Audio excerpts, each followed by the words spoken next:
You're listening to Inside Eyes, and I'm your host, Mae Northrup.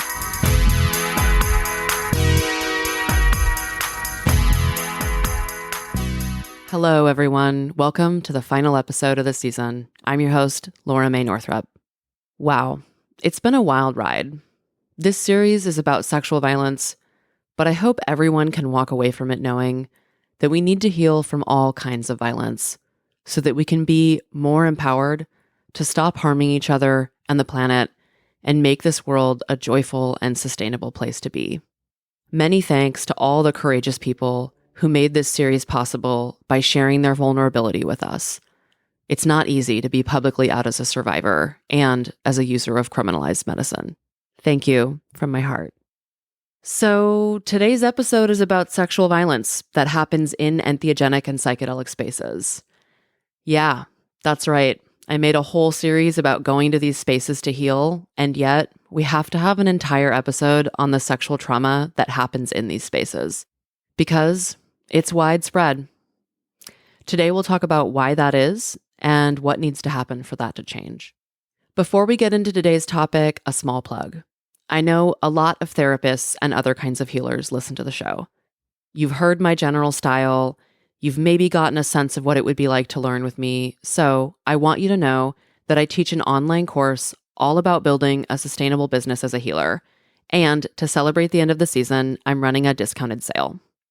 Most businesses that fail do so because of unconscious emotional issues. You might call that poor financial management or not enough intake calls. But at the end of the day, it comes down to emotional issues that stop you from being flexible and resilient. The course goes way deep into the spiritual and psychological issues that underlie failing healing practices and how to move through them. It focuses on how to be yourself as a business person and build a business that is in integrity with your values and allows you to be financially stable and do your best work as a healer. So, in honor of the end of the season, the coupon code is goodbye for now, all one word, and it's a 40% discount on the class. The sale ends December 15th, and there are a limited number of coupons, so if you're interested, get on it before they run out. There's a link in the show notes with the code. My website is www.lauramaenorthrup.com, and you can go to the tab called Classes to enroll.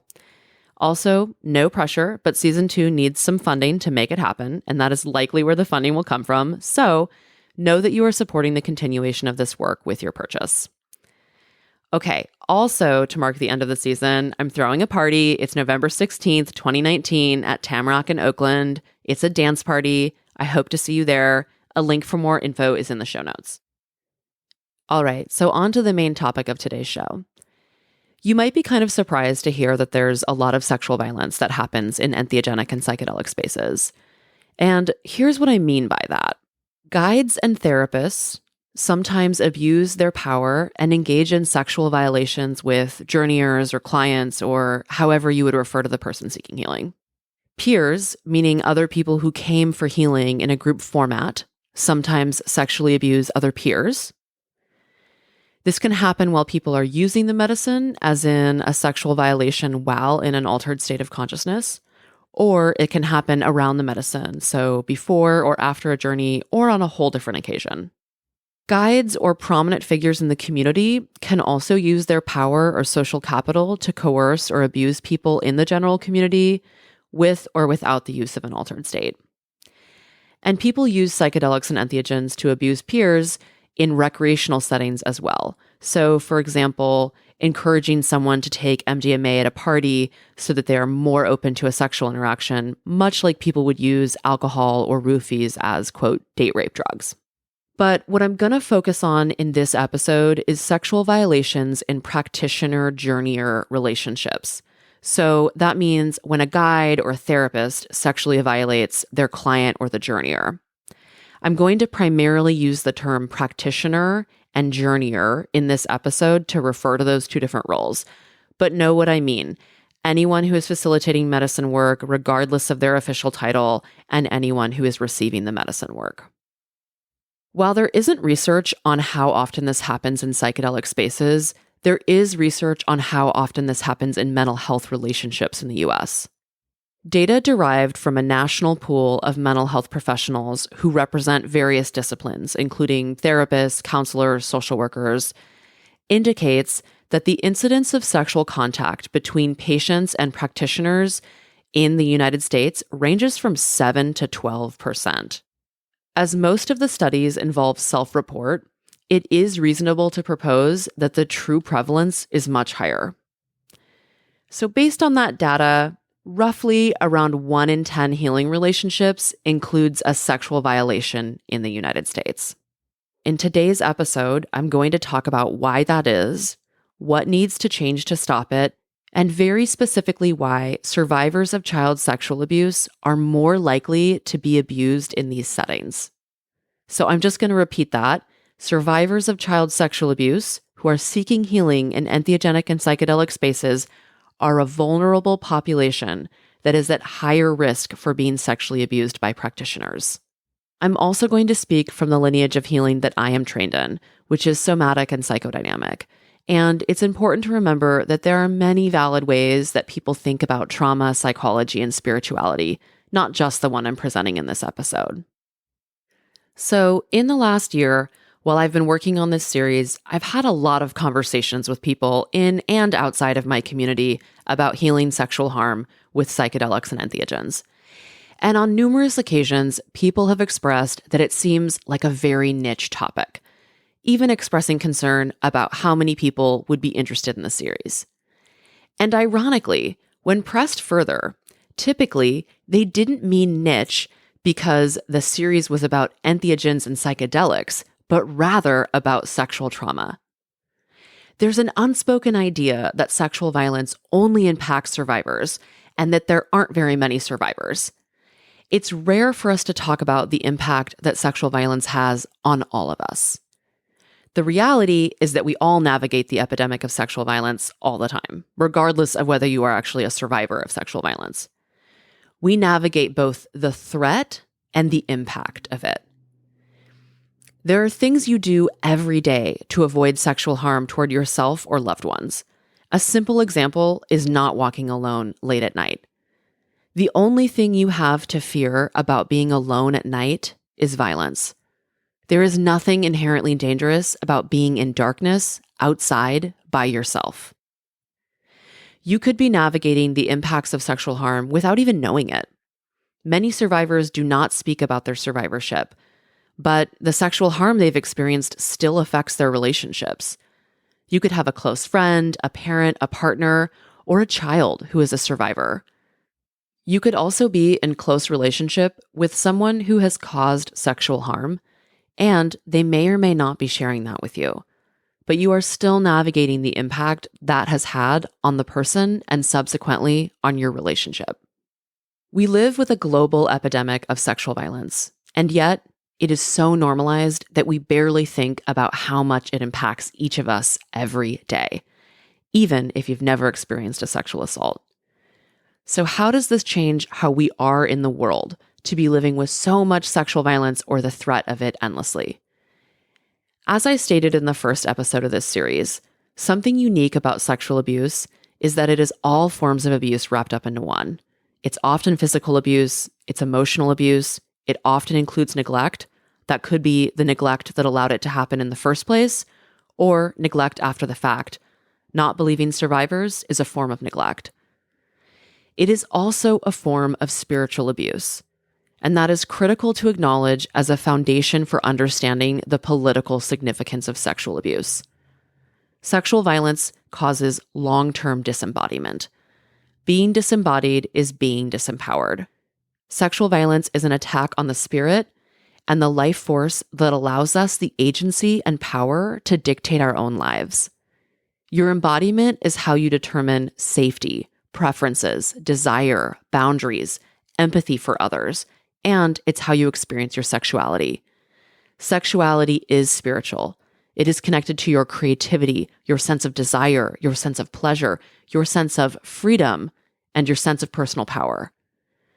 When the entire population of the world has either been sexually abused or is scared of being sexually abused or is scared of their children or other loved ones being sexually abused, that creates a huge spiritual impact on the world and the power of the people in the world. Additionally, I want to name that bystanders to abuse are often punished for speaking up, which further creates a dynamic of disempowerment. It's its own kind of wound to be punished for speaking the truth.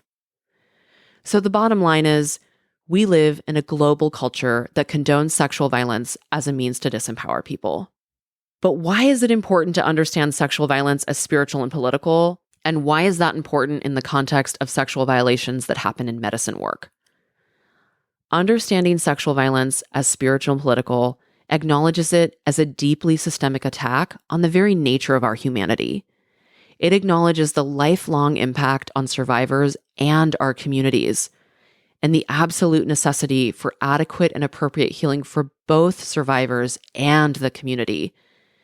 It also acknowledges that we are all affected by it, and thus we all have a role to play in stopping it. If you recall in episode 1, Spring Washam makes a very powerful statement about how communities really do a lot that actually perpetuates sexual violence. And finally, it's essential to understand sexual violence as a global epidemic with both spiritual and political ramifications that affects every living human on this planet, because healers and people seeking healing are humans too. This is a deep wound that we are all carrying around, regardless of whether you are a survivor of sexual violence. In the research about violations in mental health relationships, the majority of people who sexually abuse their clients are cis men who are abusing cis women. It is thought that about 80% of victims are women. Though it is important to remember that any gender can cause sexual harm, and any gender of person can be sexually harmed. If you turn that statistic around, it's thought that about 20% of victims in mental health contexts are men. As well, it doesn't sound like the research has included an analysis that reflects the fact that there are more than two genders. The research also indicates that survivors of child sexual abuse are more likely to be the target of violation and healing relationships, making up about a third of cases. So let's focus on some simple general factors that create a space more at risk for sexual violation to occur. In healing relationships, the practitioner has substantial power. Often practitioners don't see themselves this way, especially practitioners who are not in regular therapy or doing their own journey work. Being in the vulnerable position of doing the work reminds practitioners of how it actually is to be in that role. Often the journeyer will do things like defer to the guidance of the practitioner and degrade their own wisdom, or feel enamored with the skills of the practitioner and idealize them, which kind of makes sense, right? The journeyer really wants to believe the journey is going to work and that the clinician has a lot of skills. Journeyers can also see themselves as sick and less knowledgeable or less able to make appropriate decisions. They can also feel amazed by the power of the medicine and misplace that reverence onto the practitioner. But on the flip side, practitioners can see themselves as superior and more well than the people they work with. And many practitioners don't believe that sexual contact with clients or journeyers is harmful. Even though major organizations and public figures speak out about these dynamics, personal attitudes on this can really differ than the official or more public perspective. Despite working with emotional well-being, many practitioners also don't believe in or understand what the unconscious is or how it operates, and thus refuse to see that they can cause harm or that their past wounding can motivate them to behave in harmful ways. And furthermore, many practitioners have a general lack of education about working with survivors of sexual trauma and the high risk of boundary violation due to the psychological intensity of the material. As I said earlier, the limited research that exists does indicate that survivors of child sexual abuse are more likely to be sexually abused by mental health practitioners. Because many people are survivors of child sexual abuse and go towards entheogens and psychedelics to heal, it is especially important to understand the level of vulnerability this population faces and the nuances of how sexual violations occur in the healing relationship. Donald Kalshed, a Jungian analyst and trauma expert, says that, quote, trauma is an injury to the capacity to feel, end quote. Have you noticed that many people in this series talk about being really out of touch with their bodies or pretty dissociated from their circumstances? Dissociation and fragmentation is a means of survival. For a child, It would be too damaging to the psyche to be in contact with the intense emotions that emerge from sexual abuse, and so the psyche protects the self through dissociating away the overwhelming feelings. For example, most sexual abuse survivors are forced to experience extreme and intolerable shame. No child can endure that. So they dissociate away from extreme shame. But there is this tricky thing about feelings. One way that someone distances themselves from an emotion is by making someone else feel it.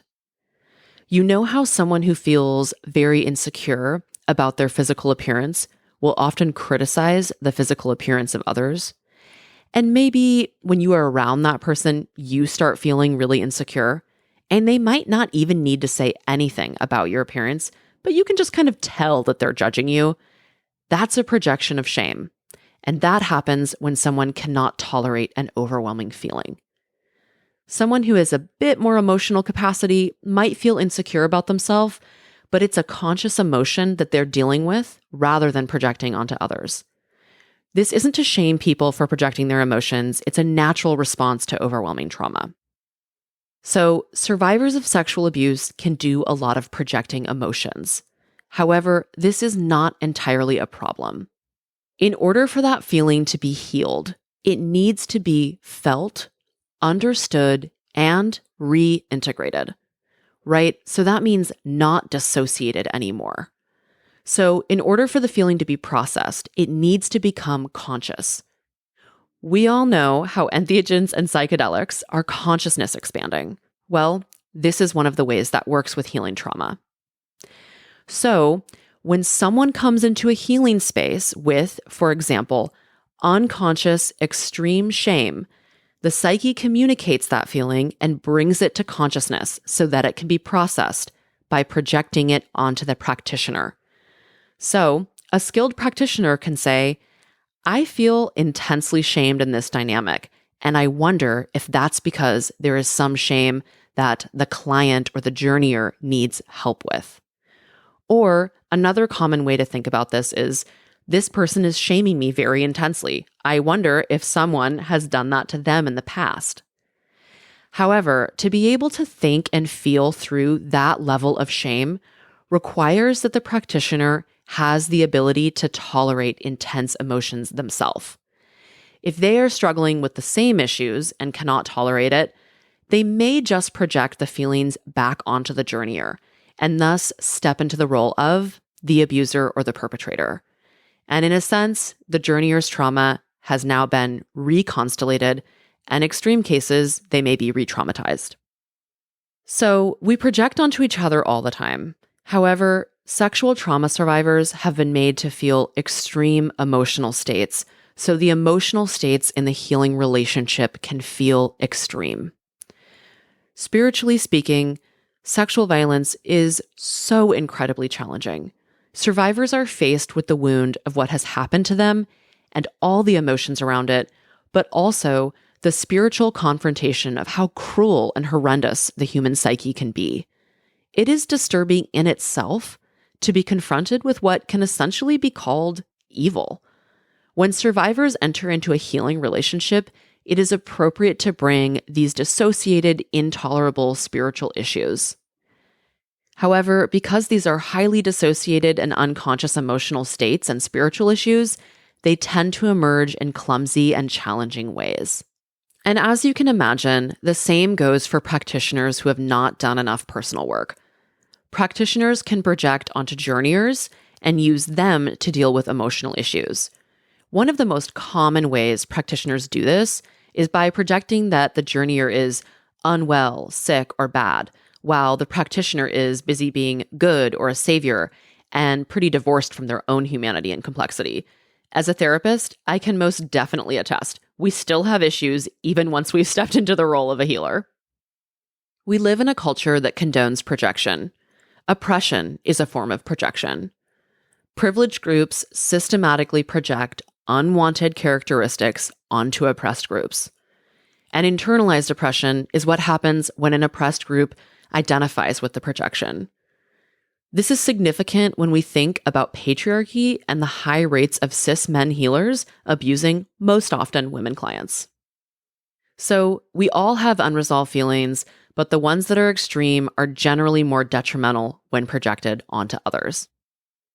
It's my opinion that sexual violence in healing relationships is a product of 1, not being able to tolerate intense feelings, and 2, being a part of a culture that condones sexually violent projection as a means to take care of one's feelings.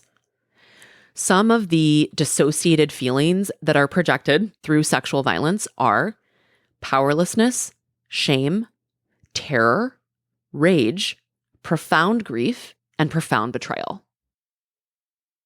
I want to name a few other dynamics that survivors can bring to the table. Survivors know intimately that the human psyche can be disturbed, and they will want confirmation that the practitioner is not disturbed. And sometimes they test boundaries to ascertain this. I think of this kind of like finding safety through finding the danger. Survivors can also unconsciously attempt to reconstellate their abuse for a different outcome. So a survivor may make an unconscious invitation to cross a boundary. For example, many survivors feel that they are responsible for their abuse. Invitations to cross boundaries can be an exploration of that fear that they caused their abuse. And there's a lot of healing that comes from a skilled practitioner declining the invitation and holding the boundaries of the relationship rather than violating the journeyer's vulnerability. Survivors also interact the way that they've been socialized to do. That could mean that they might be flirtatious or a bit overly sexual because that's what they've been socialized to believe is their role or what makes them worthy. They may not decline or say no to a boundary crossing, even if it's non-consensual, because it doesn't feel safe to say no, especially to a revered practitioner. Of course, whenever a survivor or any journeyer tries to do any of these things, the first and most important response from the practitioner is to not sexually abuse or exploit the journeyer. Identifying the ways that survivors can interact in a healing relationship is not to blame them for further sexual violations. It's the practitioner's responsibility to make a boundary with sexual advances. The person seeking healing needs a space where they can bring all this very intense material and get help working it out. They are trying to heal around a boundary violation and are acting appropriately by bringing this to the therapy or the medicine work. Changing gears, let's talk about the psychology of people who sexually abuse their clients and the community surrounding them. According to the limited non-psychedelic research, there are 3 primary psychological presentations of mental health providers who sexually abuse their clients. The first one is inflated narcissists. This psychological presentation includes an inability to tolerate shame and powerlessness, and someone with this presentation can easily become sadistic, superior, or rageful and project their vulnerable emotions onto others. They're often in perpetual dynamics of shaming and overpowering others. People who have this presentation and become healers are often seen as a concern by other clinicians, and sometimes they become quite prominent leaders. We live in a culture that really embraces narcissistic behavior. Because many of these medicines are illegal, it can be very difficult to address problematic behavior like this. If a practitioner is ostracized for speaking up about another practitioner, they may lose access to medicine for their clients, colleagues, training, a job, or referrals. And of course, for journeyers, they run the risk of losing access to medicine work. Many people don't want to draw attention to sexual violations because they don't want to further stigmatize an already stigmatized medicine. There can be a lot of risk that creates a pressure to be silent for survivors and bystanders. Often people in the community know that these people are abusing or at minimum are suspicious of it and don't do anything about it or feel powerless to stop it. Additionally, this type of person can also use their position of power to not just abuse journeyers who they work with, but people in the community with less power than them. With the current mainstream emergence of psychedelic medicine, there are many young people coming to these spaces wanting to be involved, and it can feel very special to be noticed by a prominent leader. But that is a dynamic with a huge power imbalance, And unfortunately, there are many reports of abuse that take that exact narrative. The second category is deflated narcissists, or abuser as victim. This psychological presentation also reflects an inability to tolerate shame and powerlessness, but that is dealt with by identifying as inferior rather than superior, which is still a power position because it's still all about controlling the way people perceive them. They are always the victim. And there can be an ongoing positioning of others as a perpetrator to their victimhood. There's a lot of not taking responsibility, which is a classic narcissistic trait. They often sexually violate in a context wherein they feel manipulated to do it. Again, that's a victim-identified position. For example, in extreme cases where maybe a client might be threatening to kill themselves, and the practitioner feels that they must take a drastic measure to protect the life of their client. Of course, starting a sexual relationship or violating the boundaries of the relationship with a client is not the appropriate response to suicidality. Another example that is less extreme, but actually fairly common, is people who think of themselves, for lack of a better word, as less than, and completely disown the power they have in a situation. So here's an example. Imagine that there's a man. He's never had much luck with women, and he kind of sees himself as not having a lot of power in the dating world. He meets a much younger woman who he's very attracted to, and he really sees her as having all of the power because why would she ever want to date him? So he ends up at a social event, and he gives this young woman a lot of attention, maybe introduces her to several important people, and then when he makes a sexual advance or perhaps offers her some drugs at the party, he thinks she has all the power in the world to say no because, again, who would go for him? But what he neglects to acknowledge is that he also works for an esteemed research institution, and she wants to become a researcher and work at the institution he works at, which she's been explicit about the whole night. You can kind of see where that's going, right? This is somebody who's not really acknowledging the level of power that they have and perceiving themselves to be the victim in the situation, when actually this person is blurring the lines between having the power to be someone's mentor and also trying to date them. And the third category is love sickness, as the research calls it. People who have an inability to tolerate loneliness and loss and seek companionship from clients. This is the kind of loss that comes with age, as many of this type are middle-aged men who are recently divorced or in personal crisis. They tend to work in solo independent practice and tend to violate far younger women. Some research indicates that this is the most common form of sexual abuse in mental health relationships. However, again, this research is in non-psychedelic spaces. This category gets even more complicated in entheogenic and psychedelic spaces because people often have dual relationships. For example, in a retreat setting, it is common for the guides to spend time with the journeyers in between journeys. And in that kind of space, friendships and other kinds of connections are made.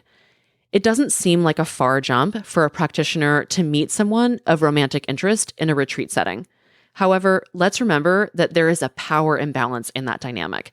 As I said earlier, medicine workers can be revered and almost thought about in a saint-like way.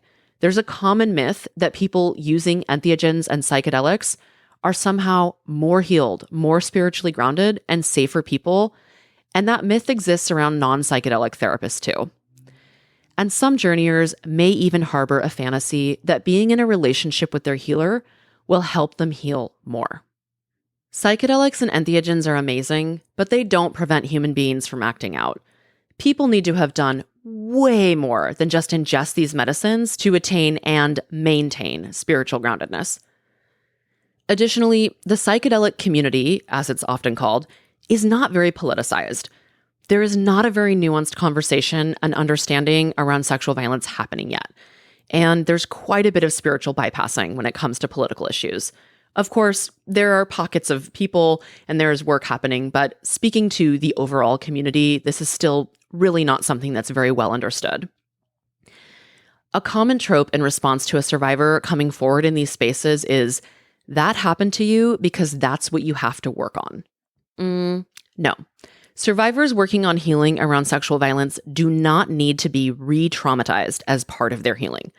So things like not seeing sexual violence as a community issue or a political issue, but rather as a personal issue, as someone else's issue, or just as something that doesn't happen in this community because our community is so spiritually evolved, those are more commonly held beliefs at the moment. And of course, this denial and spiritual bypassing is part of what perpetuates it. In ways, psychedelic and entheogenic spaces are pretty ordinary and similar to most other communities.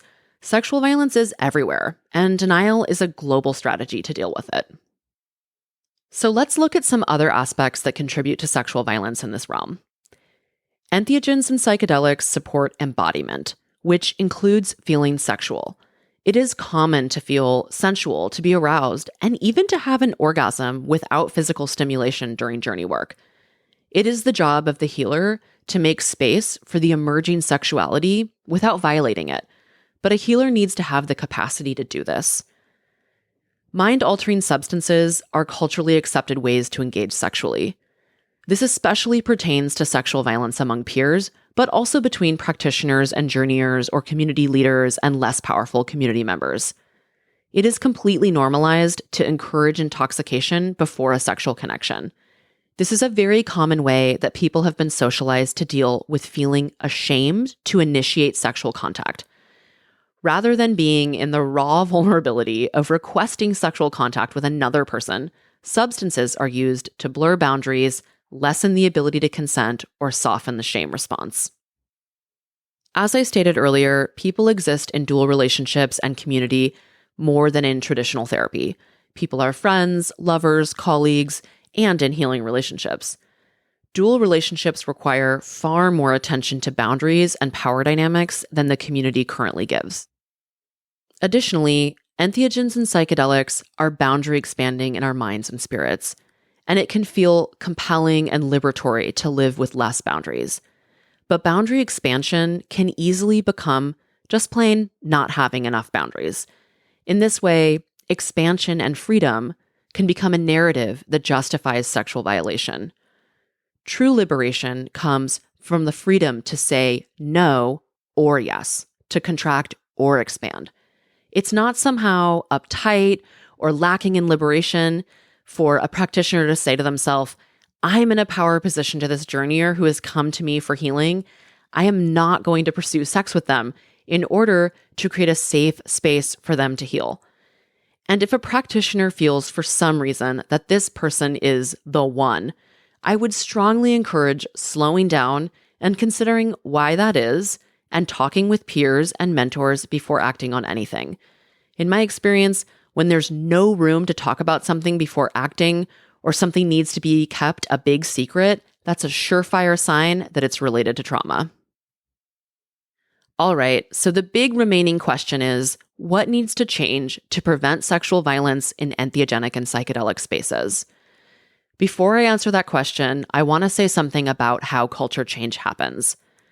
There are multiple opinions on how many people need to be on board with an idea for the majority of people to adopt that idea. But in 2018, researcher Damon Santola designed a study that indicates it's possible only 25% of a group needs to be on board to create a culture change. Meaning, at 24%, change still looks very slow. But at 25%, way more people start to adopt the idea, and there can be a really big impact.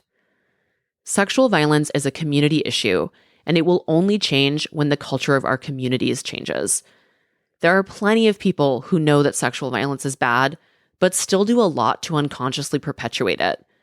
So one task is getting people on board with the need for change. And then comes the even more difficult work of all of us healing or learning how to deal with our pain in different ways. On a national level, we are trying to end sexual violence through punishment, either through the legal system with incarceration or through social punishment with public callouts. But this epidemic won't end through punishment. If that was the case, we would see a result of far less sexual violence at this point.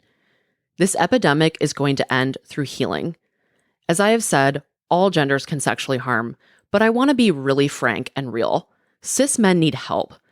Most perpetrators of sexual violence are cis men. Men are socialized not to process their feelings, but rather to bottle them up and take them out on people with less power.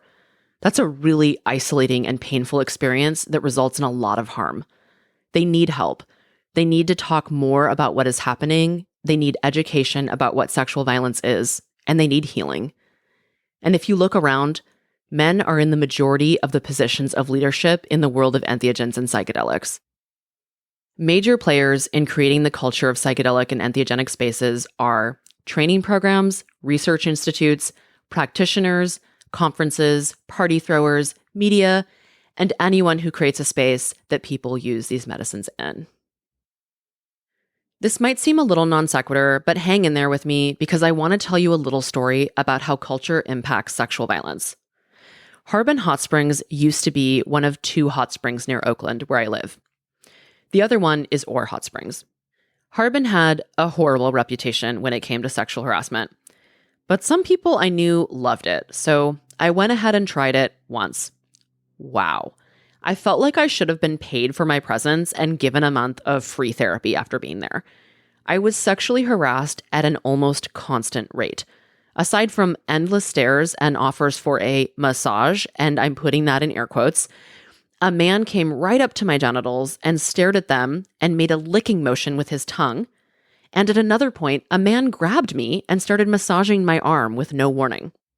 So just as a reminder, I drove 2 hours each way to try and relax in hot springs, and this is what happened instead.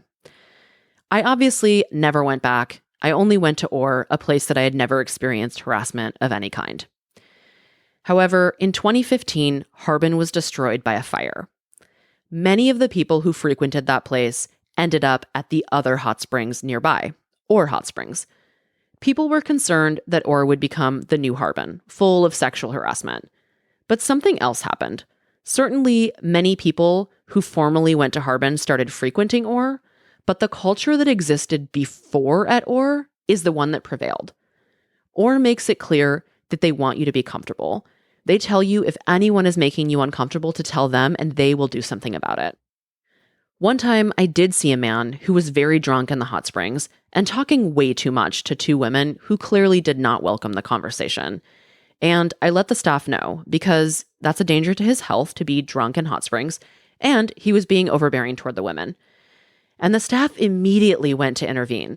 The actions and intentions set by the creators of a space can really work to prevent or promote a culture of sexual violence. So culture change is made up of actions that are rooted in values and intentions. Now let's get more into the nitty-gritty of what can help create that culture change. Practitioners need to practice in what is called scope of competence. When confronted with questions around inappropriate touch, some practitioners have argued that the journeyer needed sexual healing and touch, and that is why they provided it. Okay, so if you were a nurse and someone needed surgery, and it wasn't the apocalypse, because let's get real, in the apocalypse, you might provide the surgery, but this isn't the apocalypse. So you would not perform the surgery. You would get a surgeon. That means only practicing skills that are in the scope of one's competence. If a practitioner uses healing touch at all, they should have specialized training in that in order to be competent. That could be consent training, massage training, sexological bodywork training, etc. And it would be clear from the start of the work together that the provider does this type of healing. Practitioners should never suddenly introduce sexual contact as a form of healing after a journeyer is in an altered state. Also, all healing work needs to be done with regular consultation. That's a Western word, but you can translate it to other contexts. Consultation means connecting with peer practitioners, a mentor, elders, the medicine itself. It's not ethical to do this work without guidance or consultation, and it's especially not ethical to work with survivors of sexual abuse without consultation because of the high potential for unconscious boundary violations. And on that topic, if a practitioner doesn't understand trauma and doesn't have any trauma training, they should refer severely traumatized individuals to someone with more training or skill. It takes a lot of humility to do that, but it's the spiritually grounded thing to do. Practitioners can't work with everyone who comes to them. We are humans, not saints. And if you are a practitioner and you want to work with sexual trauma, get a specialized training so you can do your best work. In training programs and in our general communities, we need to normalize, destigmatize, and encourage conversation about the fact that healers frequently have sexual and romantic feelings about the people who they work with. And we need to talk openly about what to do when that happens. The negative impacts of sexual violations in healing relationships need to be known. It's a lot harder to rationalize saying nothing as a bystander or violating as the practitioner when we are in direct contact with what this does to people and the community. While this may seem in the moment like this is a good to neutral idea, it destroys trust in community and often traumatizes the victim. Also, often the violating practitioner suffers profoundly in the end as well. When issues do occur, we need to support bystander intervention. That means that when someone expresses a concern, we need to take it seriously. Both survivors and bystanders need to be believed. It is important for the practitioner to have adequate sources of personal gratification in life outside the healing relationship to avoid seeking gratification from it. And on that note, it's important to understand that everyone has an unconscious, and the very nature of that means that we do things we do not understand on a conscious level. And that is why practitioners really need consultation and to do their own healing work.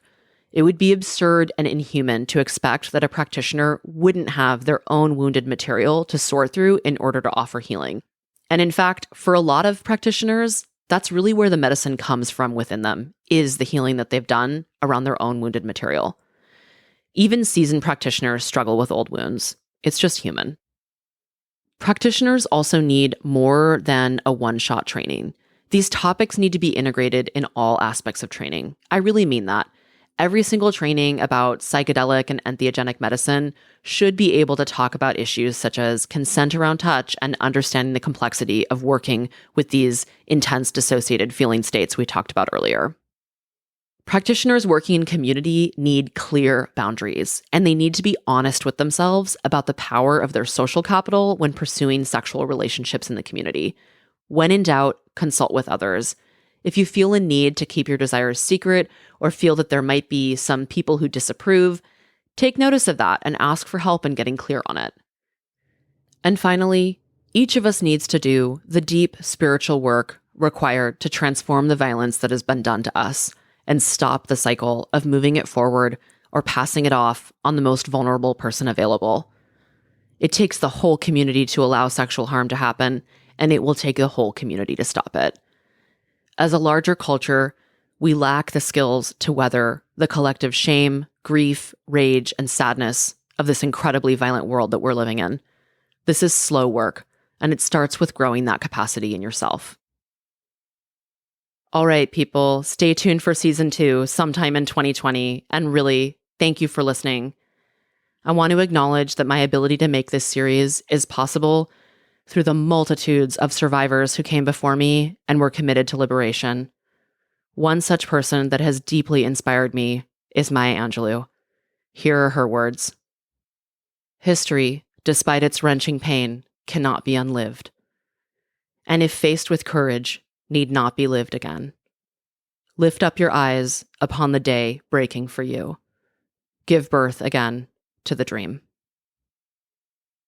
Additional thanks to Joey Seward, CHC, Nell, Queen, Sophie Basson, Wu Li Leung, Devin Haynes, Valerie Rosenfield, Shay, Leah Montang, Lindy Ladrone de Guevara, Eugenia Guidi, Will Williams, Asher Outre, Megan March, John Mink, Dario Martinez, Elena Gardella, Felipe Citrine, Dave McGoffey, Leah Friedman, Britta Love, Jennifer Patterson, Sarah Sheld, Little B, Liam O'Donoghue, Susan Elizabeth, Grandmother Nikaya, all the survivors who have been holding it down and doing this shit since the beginning of time, including Oprah and Maya Angelou, and obviously, many thanks to my therapist.